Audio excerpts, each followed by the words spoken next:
A letra C do dicionário Vini começa com a palavra cabeça, que é Rosh. Rosh, em hebraico é Rosh. Cabeça, gume, primeiro, soma, líder.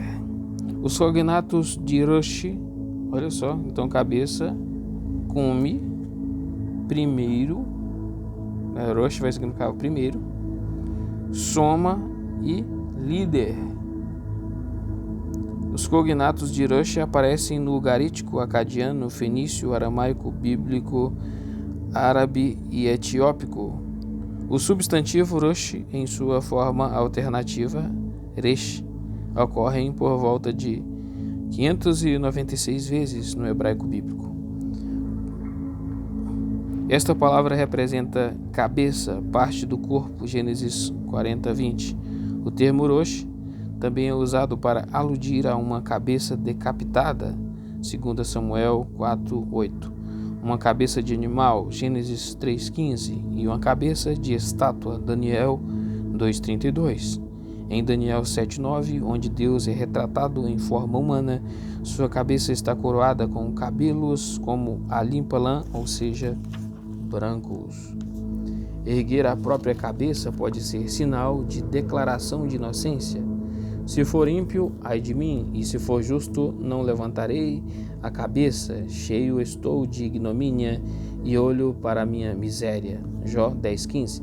Esta mesma figura de linguagem indica a intenção de começar uma guerra, a forma mais intensa de confiança em si mesmo, porque eis que teus inimigos se alvoroçam e os que te aborrecem levantaram a cabeça. Salmos 83:2.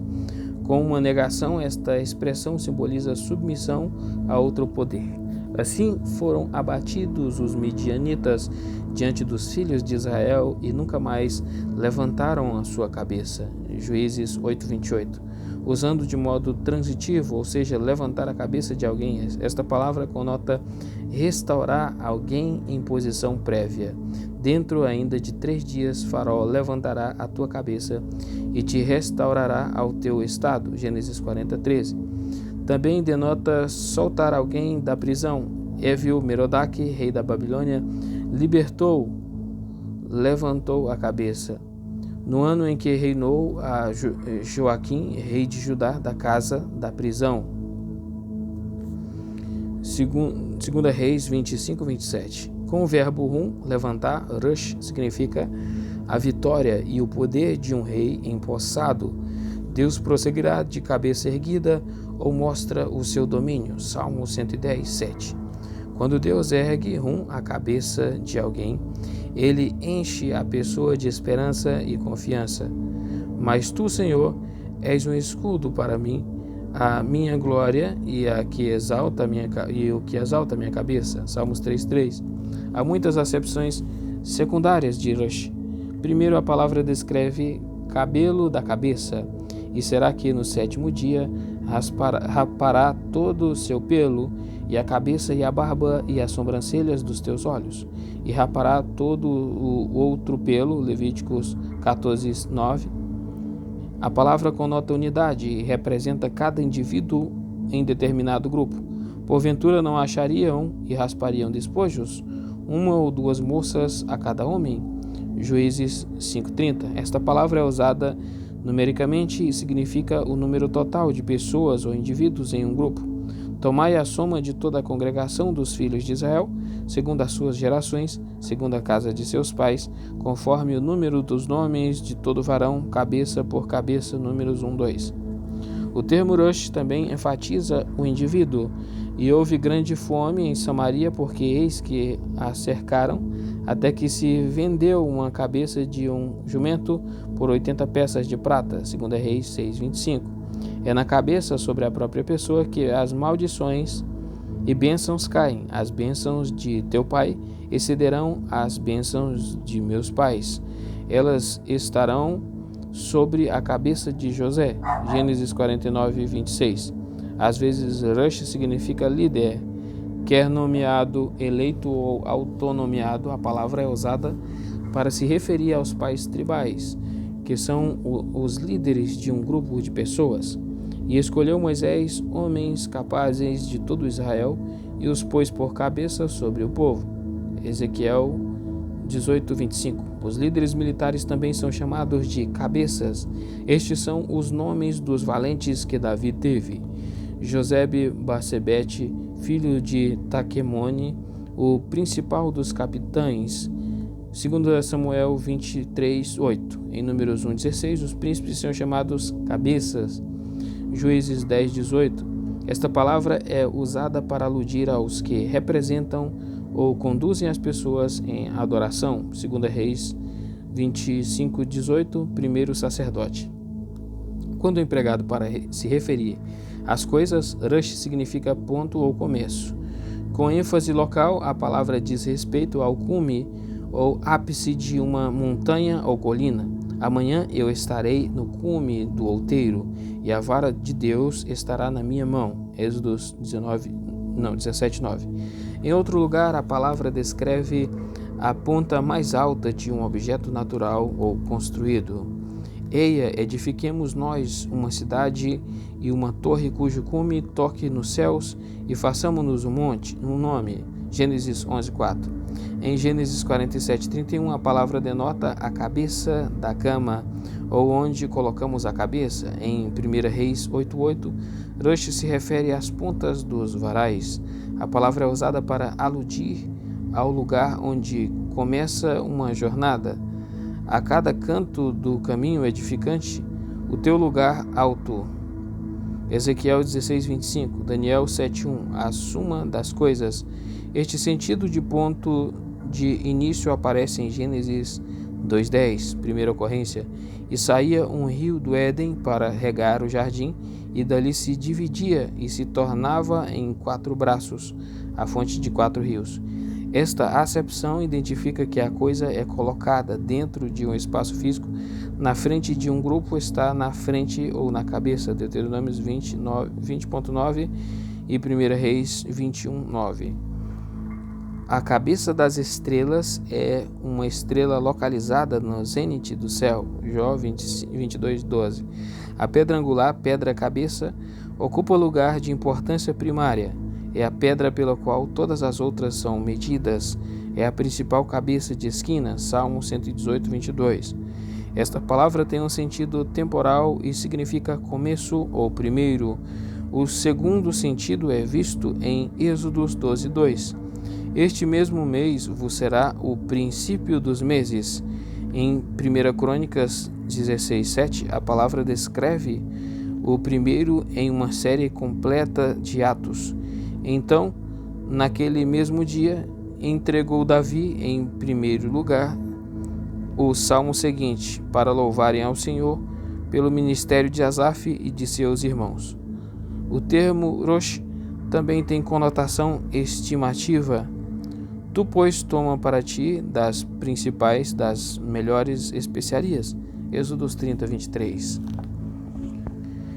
Ereshit,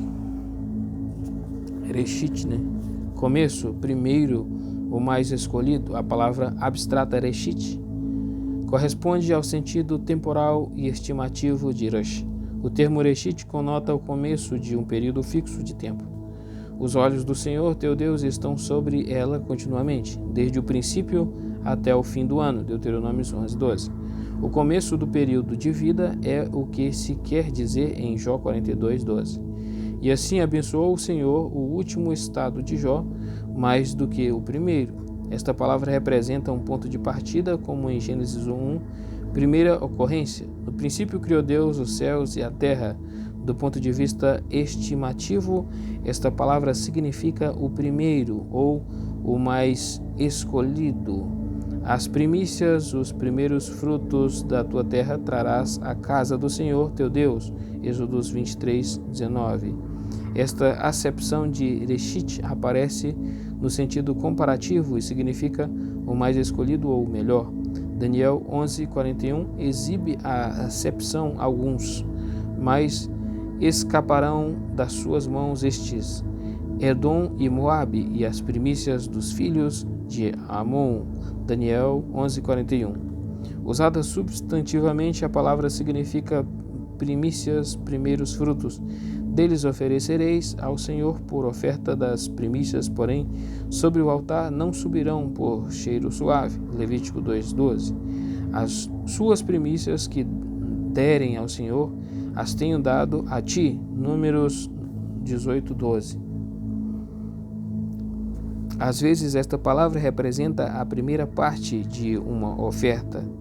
Das primícias da vossa massa oferecereis um bolo em oferta alçada. Números 15:20. B. Adjetivo. Rishon, em primeiro lugar, precedente anterior. Esta palavra aparece aproximadamente 182 vezes no hebraico bíblico. Denota o primeiro em uma sucessão temporal. E aconteceu que no ano 601, no mês primeiro, no primeiro dia do mês, as águas se secaram de sobre a terra. Gênesis 8:13.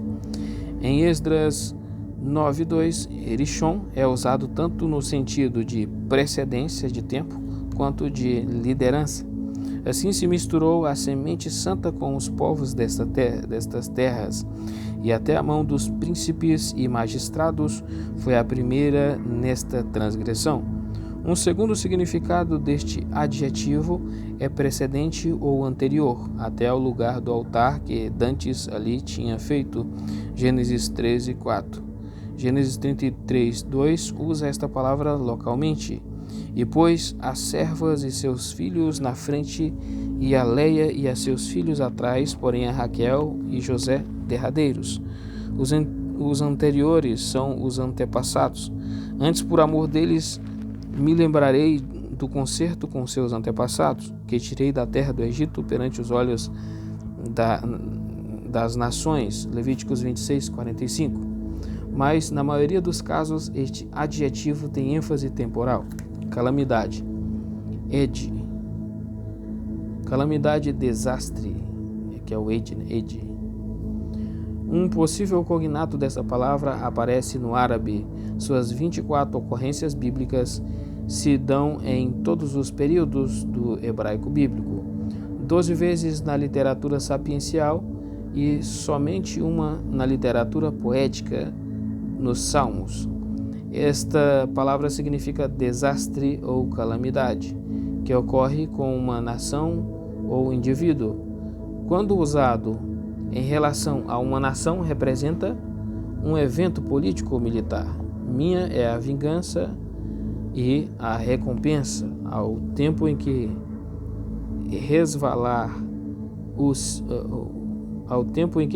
seu pé, porque o dia de sua ruína, Ed, está próximo, e as coisas que lhes dão de suceder se apressam a chegar. Deuteronômio 32:35, primeira ocorrência. Os profetas tendem a usar Ed ou Ed no sentido de desastre nacional, enquanto que os escritores sapienciais usam para aludir à tragédia pessoal. Caminho, Derek. Derek é caminho, né? Então, eu conheço um músico, Derek Cherian, né? Caminho Cherian, né? Derek, eu conheço outro nome de um personagem, Ed, né? Calamidade, né? Que é um lutador, então causa desastre, calamidade. Caminho é Derek. Derek, caminho, estrada, distância, viagem, jornada, maneira, conduta, condição, destino. Este substantivo tem cognatos no acadiano garítico, onde às vezes significa poder ou governo. Fenício, púnico, árabe e aramaico. Ocorre por volta de 706 vezes no hebraico bíblico e em todos os períodos. Primeiro, esta palavra se refere ao caminho ou estrada. Em Gênesis 3:24, primeira ocorrência da palavra significa caminho ou rota.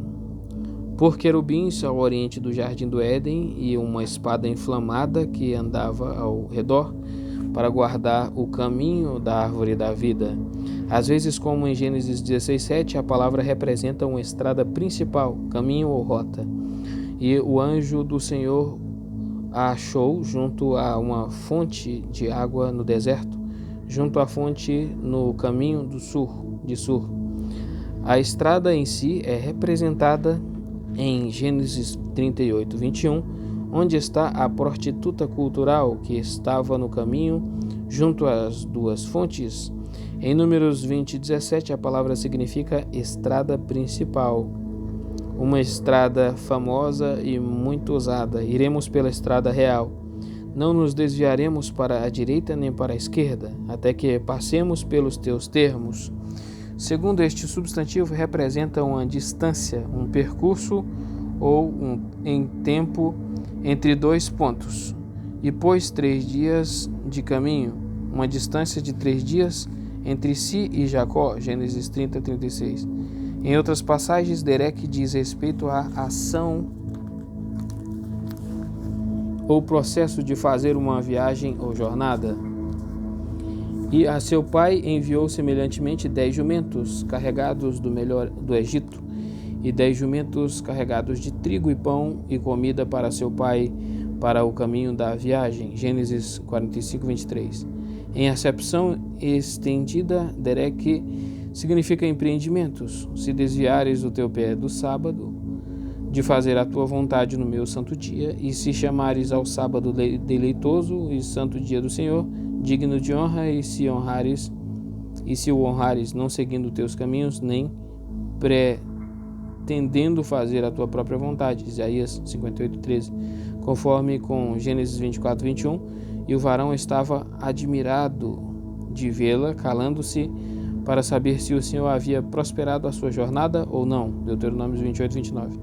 Em outra ênfase, esta palavra conota o modo e o que a pessoa faz, uma maneira, costume, comportamento, modo de vida. Nosso pai é já velho e não há varão na terra entre a nós, segundo o costume de toda a terra. Gênesis 19, 31. Em 1 Reis 2, 4, Derek é aplicado a uma atividade que controla alguém, o estilo de vida, para que o Senhor confirme a palavra que falou de mim, dizendo: se teus filhos guardarem o seu caminho, para andarem perante a minha face, fielmente com todo o seu coração e com toda a sua alma, nunca disse: te faltará sucessor ao trono de Israel.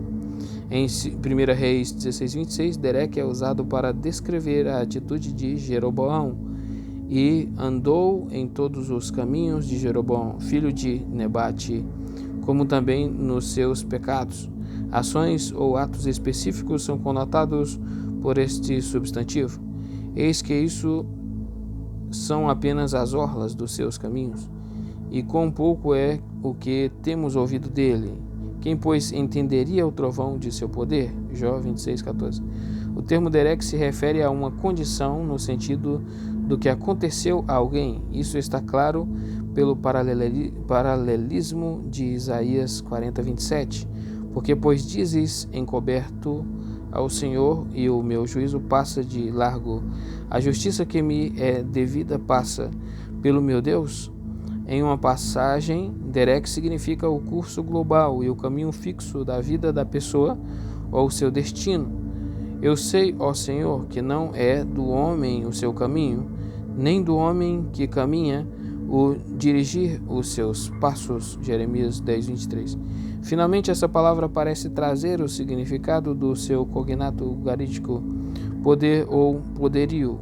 Somente reconhece a tua iniquidade, que contra o Senhor teu Deus transgrediste e estendeste os teus caminhos, favores aos estranhos, debaixo de toda árvore verde. Alguns estudiosos, porém, contestam a aplicação destas passagens. Orá, caminho, vereda, curso, conduta, maneira. Os cognatos desta palavra aparecem no acadiano, árabe e aramaico. Suas 57 ocorrências no hebraico bíblico se dão todas na poesia, menos Gênesis 18, 11. No significado, esta palavra se compara ao hebraico derek, que é um paralelo sinônimo. Primeiro, orá significa caminho ou estrada, concebida como curso demarcado e de muito uso. Dan será serpente junto ao caminho, uma víbora junto à vereda, que morde os calcanhares do cavalo e faz cair o seu cavaleiro por detrás. Gênesis 49, 17. Em Juízes 5:6, a palavra significa estrada. Nos dias de Sangar, cessaram os caminhos de se percorrerem, e os que andavam por veredas iam por caminhos torcidos. Quando o sol é comparado a um homem forte, um herói que se regozija a correr o seu caminho, Salmos 19:5, Orá representa uma pista de corridas em vez de descrever uma estrada, um caminho primitivo e serpenteante. O homem que segue direito ao seu caminho vai sempre em frente em sua jornada e não se desvia para atender os acenos das prostitutas. Provérbios 9:15.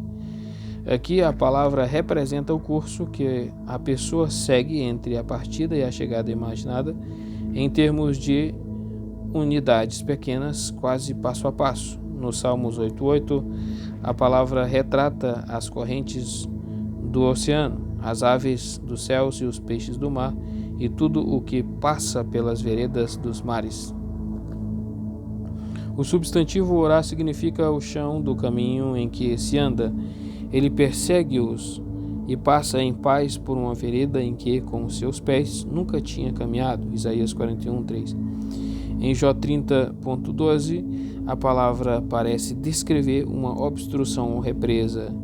À direita se levantam os moços, empurram meus pés e preparam contra mim os seus caminhos de destruição. A palavra pode se referir a um evento típico da vida de um indivíduo ou grupo, o qual ocorre periodicamente. Em sua primeira ocorrência bíblica, Gênesis 18:11, o termo é usado para aludir ao costume das mulheres, menstruação. Jó 16:22 menciona o caminho por onde não tornarei, ou a morte, enquanto que outras passagens falam das ações da vida. Jó 34:11, literalmente conduta ou estilo de vida. Provérbios 15:10, correção molesta para o que deixa a vereda. O estilo de vida prescrito, Provérbios 5:6. Ela não pondera a vereda da vida, que é simbolizada pela vida. Assim, orá às vezes figura um curso apropriado de ação ou procedimento dentro de determinado âmbito. As veredas do juízo, Isaías 40:14. O substantivo orá, que ocorre 3 vezes, descreve uma companhia errante ou caravana. Gênesis 37:25. O verbo orar significa ir, peregrinar. Esta palavra, que ocorre 6 vezes no hebraico bíblico, tem cognatos no fenício, etiópico, aramaico e siríaco. Um exemplo do uso deste verbo, encontrado em Jó 34:7, que homem há como Jó, que caminha em companhia dos que praticam a iniquidade e anda com homens ímpios. Campo. Campo no hebraico é Sadek. Campo, país, domínio de uma cidade. O termo Sadek tem cognatos no acadiano, fenício, ugarítico e árabe. Aparece no hebraico bíblico cerca de 320 vezes, e em todos os períodos esta palavra retrata o campo aberto, onde os animais vagam soltos. Este é seu significado na primeira ocorrência bíblica. Toda planta do campo ainda não estava na terra, e toda erva do campo ainda não brotava, porque ainda o Senhor Deus não tinha feito chover sobre a terra. Gênesis 2:5. Assim, Esaú foi varão perito na caça, varão do campo, mas Jacó era varão simples, habitando em tendas. Gênesis 25:27. Uma cidade em campo aberto não era fortificada. Davi pediu sabiamente a Aquis tal tipo de cidade, mostrando que ele não pretendia ser hostil. 1 Samuel 27:5. Morar numa cidade não fortificada significava estar exposto a ataques. O termo Sadec descreve os campos que cercam uma cidade. Josué 21:12, Neemias 11:25. Terra cultivável, terra cultivada ou a ser cultivada. Também tem seu significado em Sadec. Se é de vossa vontade que eu sepulte o meu morto de diante de minha face, ouvi-me e falai por mim a Efron, filho de Zoar, que ele me dê a cova de Macpela que tem no fim do seu campo. Gênesis 23:8. A totalidade de pastos ou de terra cultivada é chamada campo. E disse-lhe a Mefibosete o rei Davi: por que ainda falas mais de teus negócios? Já disse eu, tu e Ziba reparti as terras que eram de Saul. 2 Samuel 19:29. Às vezes, seções particulares de terra são identificadas por nome. E depois sepultou Abraão a Sara, sua mulher, na cova do campo de Macpela, em frente de Manré. Gênesis 23:19. Sadai, campo aberto. O termo Sadai ocorre 19 vezes e somente em pastagens poéticas. Deuteronômio 32:13. É a primeira ocorrência bíblica. Ele o fez cavalgar sobre as alturas da terra e comer as novidades do campo. Canaã, cananeus. Canaã, Kenaani. Cananeu, mercador. Canaã é usada 9 vezes como nome de pessoa e 80 vezes como nome de lugar. Cananeu ocorre 72 vezes para se referir aos descendentes de Canaã, os habitantes da terra de Canaã. Muitas das ocorrências destas palavras se dão entre Gênesis e Juízes, mas estão espalhados ao longo do Antigo Testamento. Canaã é usada pela primeira vez como nome de pessoa em Gênesis 9:18, e Cã é o pai de Canaã. Gênesis 10:6. Depois de uma lista das nações descendidas de Canaã, Gênesis 10:18-19 acrescenta: e depois se espalharam as famílias dos cananeus. E foi o termo dos cananeus desde Sidom, indo para Gerar até Gaza, indo para Sodoma e Gomorra. Canaã é a terra a oeste do rio Jordão, como em Números 33:51. Quando houverdes passado o Jordão para a terra de Canaã. Josué 22:9-11. Na chamada de Deus, Abrão e os que com ele estavam saíram para irem à terra de Canaã e vieram à terra de Canaã. Estavam então os cananeus na terra. Gênesis 12:5. Mais tarde Deus prometeu a Abrão: a tua semente tenho dado esta terra, a terra do cananeu. Cananeu é um termo geral. No caso, ele vai dar referência de Gênesis 15:18-20, Êxodos 3:8 e Josué 3:10. Cananeu é termo geral para aludir a todos os descendentes de Canaã. Quando o Senhor teu Deus se tiver introduzido na terra, a qual passas a possuir, e tiver lançado fora muitas nações de diante de ti, os cananeus, Deuteronômio 7:1, o termo cananeu é intercambiado por amorreu em Gênesis 5:16, porque a medida da injustiça dos amorreus não está ainda cheia. Josué 24:15-18.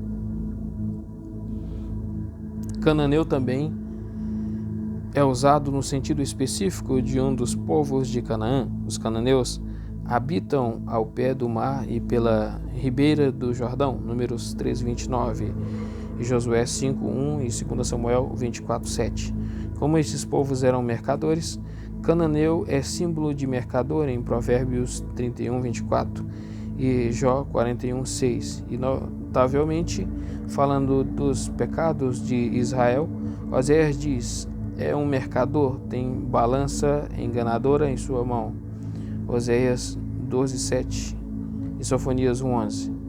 Gênesis 9:25-27 define desde o princípio um significado teológico em Canaã. Maldito seja Canaã, servo do servo seja os seus irmãos, bendito seja o Senhor, Deus de Sem, e seja-lhe Canaã por servo. Alargue Deus a Jafé, e seja-lhe Canaã por servo. Noé profeticamente colocou esta maldição em Canaã, porque seu pai tinha visto a nudez de Noé e informado grosseiramente a seus irmãos. O pecado de Cã, profundamente enraizado em seu filho mais moço, é observável nos cananeus na história que se sucede. Levíticos 18 apresenta longa lista de perversões sexuais que foram proibidas a Israel, prefaciada pela declaração: não fareis segundo as obras da terra de Canaã, para a qual eu vos levo, nem andareis nos seus estatutos. Levíticos 18, 3. A lista é seguida por uma advertência: com nenhuma destas coisas vos contaminareis, porque em todas estas coisas se contaminaram as gentes que eu lanço fora de diante da vossa face. Levíticos 18, 24. A ordem para destruir os cananeus era muito específica: e o Senhor teu Deus, se estiver dado diante de ti para as ferir, totalmente as destruirás. Derrubareis os seus altares, quebrareis as suas estátuas, porque povo santo é ao Senhor teu Deus. Deuteronômio 7, 2, 6.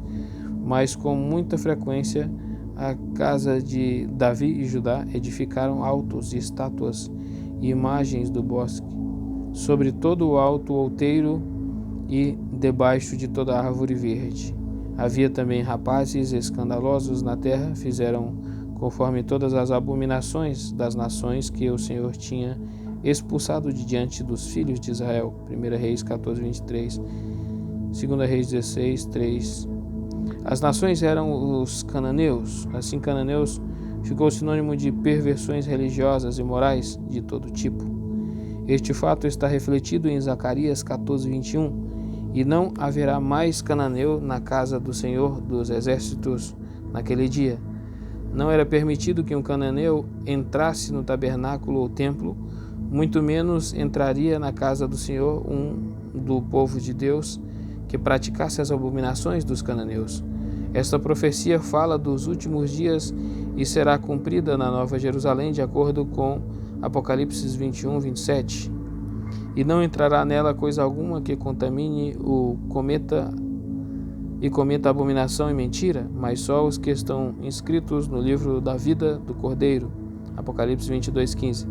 Estas duas palavras ocorrem em Atos 7, 11 e 13, 19 no Novo Testamento. Cantar é Hanan, cantar, jubilar, bradar, chorar. Encontrada no hebraico antigo e moderno, esta palavra é usada no hebraico moderno no sentido de entoar louvores. Cantar ocorre em torno de 50 vezes no Antigo Testamento hebraico, com cerca da metade destes usos estando no livro dos Salmos, onde há a ênfase especial de cantar e bradar louvores a Deus. O termo Hanan é achado pela primeira vez em Levíticos 9, 24, na conclusão da consagração de Arão e seus filhos ao sacerdócio. Quando o fogo caiu e consumiu o sacrifício, o povo jubilou e caiu sobre as suas faces. O termo Hanan é usado para expressar alegria, exultação, que parece exigir cantar em voz alta, especialmente quando são louvores a Deus. Exulta e canta de gozo, ó habitante de Sião, porque grande é o Santo de Israel no meio de ti. Isaías 12:6. Quando a sabedoria chama, ela clama em voz alta para todos ouvirem. Provérbios 8:3. Cantar de alegria, Salmo 32:11, é festejar de alegria. Shir, cantar. Esta palavra aparece no hebraico antigo e moderno, como também no garítico antigo. Ainda que ocorra quase 90 vezes no Antigo Testamento hebraico, não é usado até Êxodos 15:1. Então cantou Moisés e os filhos de Israel este cântico ao Senhor. Talvez alguém fique imaginando que foi necessário o milagre do êxodo do Egito para dar aos israelitas algo que cantar. Mais de um quarto das ocorrências de Shir é encontrado no livro dos Salmos, frequentemente na forma imperativa, chamando as pessoas para expressar o seu louvor a Deus cantando. Temos um exemplo de Salmos 96:1. Cantai ao Senhor um cântico novo, cantai ao Senhor todos os moradores da terra. O termo shir é encontrado muitas vezes em paralelismo com zamar, cantar. Salmos 68:4. B. Particípio. Shir, cantores dos livros de 1ª e 2ª Crônicas. Shir é usado na forma participial umas 33 vezes para designar os cantores levíticos. 1 Coríntios 15:16. As cantoras são mencionadas ocasionalmente. 2 Samuel 19:35 e 2 Crônicas 35:25 e Eclesiastes 2:8. C. Substantivo. Shi, cântico, canção. Este substantivo é encontrado em torno de 30 vezes nos títulos de vários salmos, como também em outros lugares no Antigo Testamento. Em Gênesis 31:27, Shi é utilizado para designar um cântico jovial, porque não me fizeste saber para que eu te enviar-te com alegria e com cânticos e com tamboril e com harpa. Em Juízes 5:12, a palavra diz respeito a um cântico triunfal, e em Neemias 12:46, a palavra é usada para se referir a um cântico religioso para adoração. O livro comumente designado por Cantares de Salomão tem, na verdade, o título em hebraico de Cântico dos Cânticos, ainda que este cântico de amor continue a gerar dúvidas e questões na mente de muitos quando consideram sua inclusão no cânon bíblico. O fato é que deve ter tido algum significado especial para ter ganhado o título que tem. Em lugar de racionalizar seu lugar no cânon, declarando que é uma alegoria do amor entre Deus e Israel, e então entre Cristo e a Igreja, talvez devêssemos reconhecer que é uma canção de amor pura e simples, e que o amor tem seu lugar legítimo no plano divino para homens e mulheres maduros. Carga, massa. Olha, maçã, carga, maçã. Carga, fardo, tributo, delícia. As 43 ocorrências dessa palavra estão espalhadas ao longo dos períodos do hebraico bíblico. A palavra significa aquilo que é carregado por homem, jumento, mula ou camelo. Se vires do jumento daquele que te aborrece deitado debaixo da sua carga, deixarás, pois, de ajudá-lo? Êxodos 23:5. Primeira ocorrência. Uma carga pode ser dependurada num prego. Isaías 22:25. Esta palavra é empregada de modo figurativo para aludir a cargas espirituais que a pessoa carrega, pois já as minhas iniquidades ultrapassaram a minha cabeça, como carga pesada são demais para as minhas forças. Salmos 38:4. O termo massa quer dizer fardo, ou no sentido de algo penoso, um sofrimento.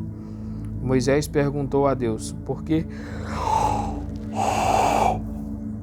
não achei graça aos teus olhos, que pusesse sobre mim a carga de todo este povo? Números 11:11.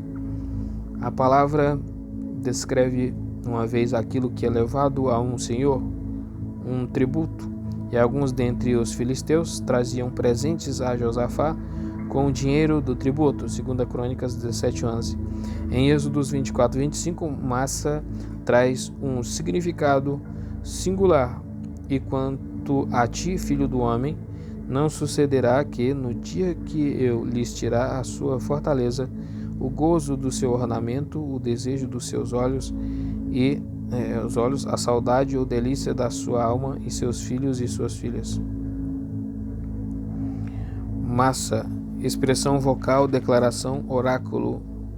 Este substantivo, relacionado de perto com o substantivo acima, é usado 21 vezes. O termo massa quer dizer expressão vocal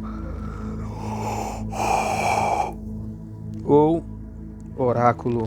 Lembra-te de que, indo eu e tu juntos a cavalo após Acabe seu pai, e o Senhor pôs sobre ele esta carga. Declaração. 2 Reis 9:25. O Senhor pronunciou contra ele esta sentença. Em Jeremias 23:33 ao 38, a palavra parece conotar fardo e oráculo.